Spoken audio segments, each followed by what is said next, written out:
అందరికీ నమస్కారం. ఏదైతే చంద్రబాబు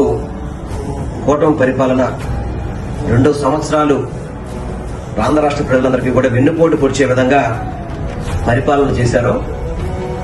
ఆ యొక్క పరిపాలనని నిరసిస్తూ వైఎస్ఆర్ కాంగ్రెస్ పార్టీ తరఫున విజయవాడ పశ్చిమ నియోజకవర్గంలో రేపు 12 తారీఖు నాడు అంటే శుక్రవారం ఉదయం 8:30 గంటలకి మన నెహ్రూ బొమ్మ సెంటర్ నుంచి బొమ్మల విలాసు, మన Ramanayya cool drink shop, Samaran Chowk మీదుగా ఐరన్ సెంటర్ వరకు ఒక భారీ ఎత్తున ర్యాలీని, అంటే కూటమి ప్రభుత్వం చేసే దుర్మార్గపు పాలనకి నిరసనగా ప్రతి ఒక్కరు కూడా ఈ ర్యాలీలో పార్టిసిపేట్ చేయాలని చెప్పని,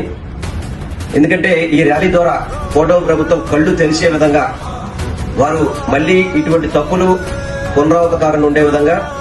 ఇచ్చిన హామీలు అన్ని కూడా అమలు చేసే విధంగా మనం డిమాండ్ చేస్తూ ఈ కార్యక్రమాన్ని ప్రతి ఒక్కళ్ళు కూడా విజయవంతం చేయాలని, ముఖ్యంగా వైఎస్ఆర్సీపీ నాయకులు, కార్యకర్తలు, అదేవిధంగా అభిమానులు, ప్రజానికం అంతా కూడా విజయవాడ పశ్చిమ ప్రజానికం అంతా కూడా భాగస్వామ్యం కావాలని కోరుకుంటూ మరొకసారి విజయవాడ పశ్చిమ ప్రజలందరికీ కూడా రేపు 12 తారీఖున జరిగే ఈ యొక్క ర్యాలీని ప్రతి ఒక్కరు విజయవంతం చేయాలి, జయప్రదం చేయాలని చెప్పని నేను మనస్ఫూర్తిగా కోరుకుంటున్నాను.